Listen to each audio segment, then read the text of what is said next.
What's up, guys? Welcome back to Newswave.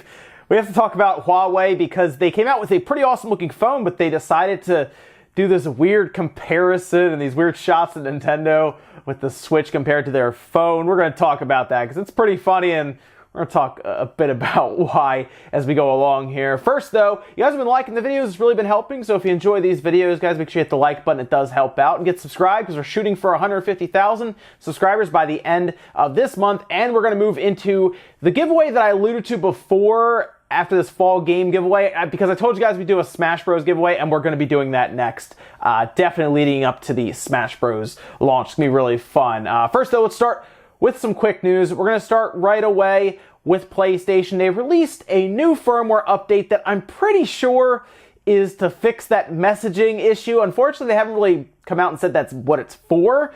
It's firmware update 602, and while the only thing that they told us about was just improved system performance, they didn't really say much else. That was about it. And even when being pressed, they didn't comment on it. However, some people were saying that there were some just issues in general with the system after being updated. However, it looks like that's been ironed out overnight. So you should be good to update and everything you have not already. Someone's going to test it, I guess, the messaging thing. So I would still wait until PlayStation says something because a lot of people are pressing them for it. But again, I'll keep you guys update on that one. Also, BlizzCon is almost here. Starts November 2nd, same day as the Switch version of the Diablo 3 launches. And Blizzard kind of put out something in a blog post just to, I guess, reel in some expectations. See, leading into that, there have been a lot of rumors going around about something new for Diablo, whether it's a new expansion or just a new Diablo in general. And they went out on this blog post and said, no, we're working on stuff, guys, but it's not the time. And it's pretty obvious why.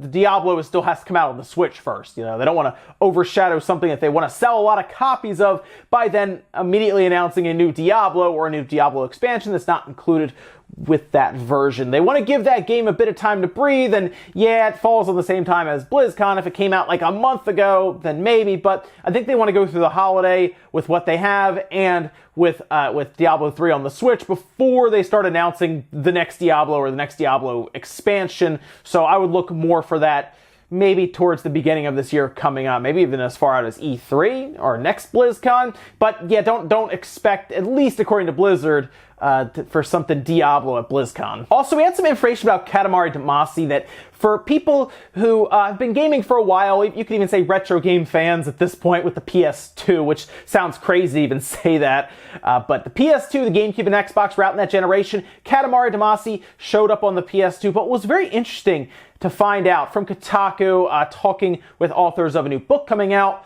Katamari Damacy was actually developed on the GameCube, which is very interesting. Here's actually an excerpt in an interview saying, "Our engineer didn't have much expertise, and neither did I, and the schedule was tight, so for these reasons, we picked the Nintendo GameCube platform for prototyping. I wanted to use the PS2 controller, though." Now, it went on further to talk about how the PS2 was going to be hard to develop for with the Motion Engine chip and everything, whereas apparently the GameCube was set up more for developers and more with them in mind. And it's odd to hear about this because, of course, it did end up going to the PS2. They seem to really like that controller. That's what they wanted.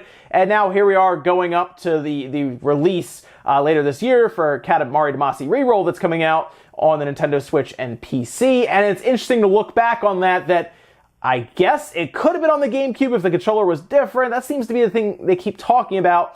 But apparently they did all the work on the GameCube, then moved it over to the PS2 and released it there, which is kind of weird looking back on it. And this is new information. We didn't know about any of this until now. So there you go. I guess it's full circle now, coming out on the Switch. All right, guys, some of the quick news. Otherwise, jump into some of the bigger stuff. Starting with Zelda Breath of the Wild. There was this very interesting glitch that people found. It's basically a way to launch yourself across the map, and there are a few ways you can do that, of course, where you can build up energy in an item by obviously freezing it and then jumping on it after hitting it, and it launches you and all that stuff. People have done all kinds of cool stuff with that, and the magnesis and everything.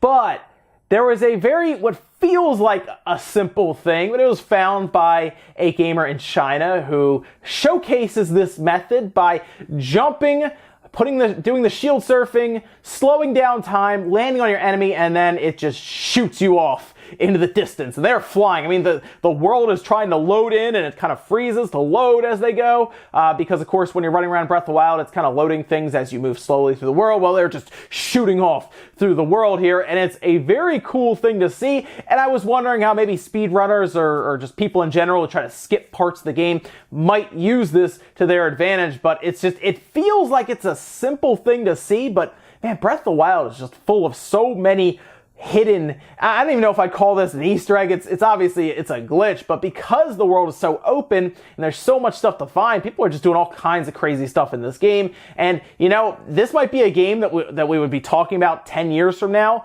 with something else that just gets found, because it's one of those types of games. But hey, cool to see, and you got something new to go try out, I guess, in Breath of the Wild. If you've moved on from it and you were really into it, you can go back and, I guess, try to shield skip off of an enemy with slowed time and just get launched across the map. Next up, let's talk about Huawei, because they've been making some pretty big strides in the cell phone market. They're coming out with some good cell phones, actually. In fact, the one we're going to talk about here is actually a really good-looking phone, and this is the slide that they showed when they were showcasing it, talking about the press and everything, and yeah, that's the Nintendo Switch up there. This is for their Mate 20X series of phones. It's Mate 20 Pro, Mate 20, and then the Mate 20X, which is like the ridiculous phone. Seriously, we're going to go over some of these specs, and it sounds less like a phone and more like a tablet that just happens to be able to call people. But yes, you can see it up there with the Switch there, comparing it for things like battery life, and look at that. That is a D-pad. Well, it has a D-pad, say no more, so I'm just going to go ahead and order this, and, oh. It's $1,000. That's right. They didn't decide to put that on their slides up there. The comparison here is really funny. First of all, if you're Nintendo, I'd be thrilled to see something like the Switch, which is priced at $300, to be next to a $1,000 phone that they're using to, try to sell it to you. They're saying, yeah, you guys know the Switch, right? Well, this phone has like double the battery life when it's playing its games, and it has this thing that attaches to it, which appears to be some kind of game controller attachment that's going to come out that you can get for it. It has an actual D-pad and everything. I guess that's something. But they went on to just do a lot of comparisons. Now, this phone is a beast. I just want to put that out there. This is a very powerful, very nice phone, but it is very expensive. It's $1,000. The screen, 7.2-inch screen, 1080p. That's something else they talked about. It's actually like a 2244 by 1080p screen. It's kind of a weird resolution, but it's a high-definition display that is higher resolution than the Switch, better battery life, and yeah, it is faster overall. Most cell phones, believe it or not, are actually faster than the Switch, but the key aspect here with the Switch is that it's developed specifically for. See, cell phones tend to have a similar issue that PCs have, where a game is not developed for any one video card, a game on the cell phone is not developed for any one phone, and really, are the phone games actually comparable to what's on the Switch? That's another thing they really talk about, where I guess the games on the Switch versus the games you can play on this thing. Breath of the Wild, Doom, Candy Crush. I know there's some good cell phone games, but yeah, it's night and day difference between the library as well. But here, I'll show you this phone real quick, and we'll go down some of the specs, because it really is a very impressive phone, and really it could show some stuff, I guess, down the road that could show up in a Switch revision, or I guess just a second Switch 2 if you want. This is actually using the Cortex A76. I remember at one point with the Foxconn leaks, they were using it like an A72 and it was clocked super high. This is an A76. Actually, it's an octa-core, as you see there, these are all from Anantech. They did a very good job breaking this down at 2.6 gigahertz. Also has 4 of the A55s at 1.8 gigahertz. Those will probably be moved down to for like a low power mode. The Mali G76M P10 at 720 megahertz, actually a very high performance GPU that they have built in on that SoC, which is nice. Using 6 gigabytes of low-power DDR4X memory. And then they have a few different display types. 7.2, by the way, is the size of that screen. It's almost a full inch larger than the Switch from, I guess, diagonal.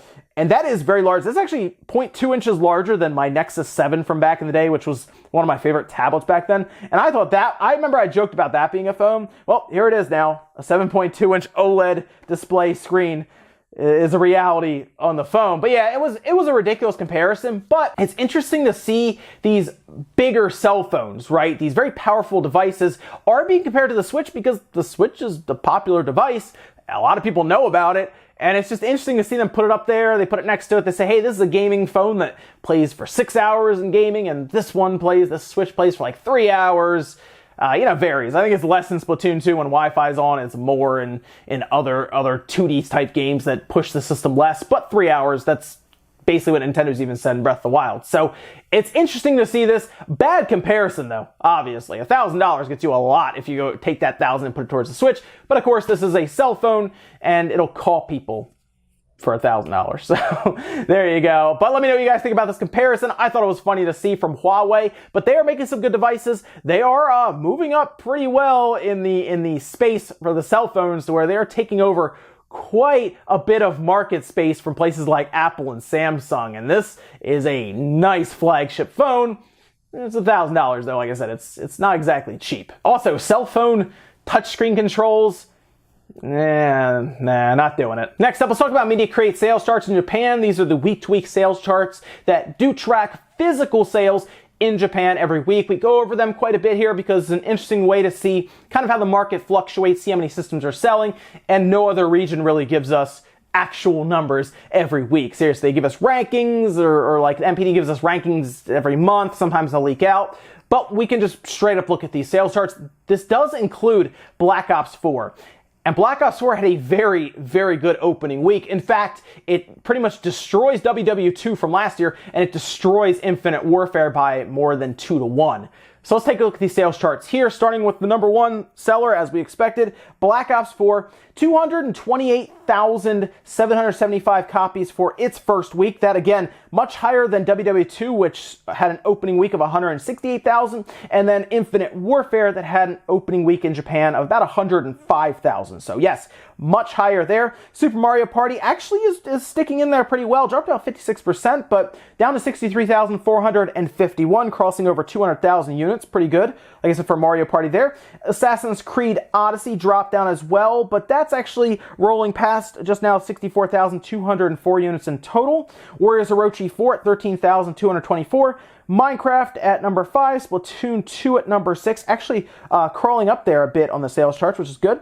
Then we have Varner the Dragon Star, and that is a new entry there at 8,652 for the PS4. Mario Kart 8 Deluxe number 8, Marvel's Spider-Man at number 9, and then FIFA 19 at number 10. Jumping over to the hardware, Nintendo Switch at the top, 44,070 units. That's down about 1,700 units from last week. The PS4 actually jumped up heavily, and I kind of told you guys this was going to happen because of that PS4 Pro price drop that was taking place, 25,472, the 3DS 6,946, the Vita 2,506, and then the Xbox One did drop down from almost 1,000 units down to 233. The split for the PS4 Pro and then the Xbox One and the Xbox One X is also very interesting. So the PS4 base model sold 10,000 units, but the PS4 Pro sold 15,442. That is a massive turnaround from the week before, and that, tells us that price drop was probably being waited on by a lot of people. But looking at the Xbox One and the Xbox One X, something interesting has been happening. I'm not really sure what's going on over there, but even the prior week, the Xbox One sold 242 and the Xbox One X sold 747. So that same trend is continuing here, where the Xbox One sold 76, but the Xbox One X sold 157. So this past week, the Xbox One X, which is much more expensive than the regular S, sold better. The Pro, obviously PS4 Pro, which is more expensive, but not by that much. I think like $50 maybe now, unless the PS4 base models also dropped there, also selling more. So these 4K consoles picked up some steam here in the past couple weeks, and I think that PS4 Pro price drop is just going to help going into the holiday season. So good stuff there for the PS4 and the PS4 Pro. The Switch, of course, is at the top. The Switch is probably going to be at the top of the Media Create charts from now on. I'm just going to be straight up here until maybe a PS5 comes out, and then people rush to get that because it's interesting and new. But the Switch will continue to basically top the charts with Pokemon coming up and Smash. Then we get to next year's releases. Yeah, because 2019 looks to be stronger for the Switch than 2018 did. So it's going to be interesting, but I mean, get used to the Switch at the top. That's kind of its spot now. Even with a price drop like that on the Pro, and it still is like 20,000 units behind, and it's kind of the way it is. But Call of Duty, big opening there, makes sense. It's, I think, probably the best Call of Duty in quite a while. It's just missing that campaign. I think if they had a campaign in there as well, this would probably be everyone's not everyone's, most people's favorite Call of Duty. It would definitely be like the best critically acclaimed Call of Duty overall. But it opened strong in Japan. That's the best they've had in a while now. So big stuff there. Cool to see. And then we'll move on to next week and see what we get then. And in our last bit of news, let's talk about Halo Combat Evolved on the PC. That's right. Game that came out like 15 years ago or something, being ported to the PC, is now getting a second look from fans. They're actually going back and working to restore this thing. And what's interesting about this whole situation, they're actually talking to 343 right now. So something's going on there, but they released a trailer. Check this thing out. This is called the Halo Combat Evolved PC Restoration. And they're working to pretty much refine what they describe as kind of an imperfect port. I actually had a lot of fun with this game, by the way, back on the PC. If you remember, if you were around back then, that was the first time we could actually fly a Banshee around, and that was a big deal then. They had some levels that were specific to that version, which were pretty cool, actually. There's some good levels in there. But they're working to restore things like animations, shaders, just visuals that you see, basically to more so match the newer resolutions of high-end monitors and things like that.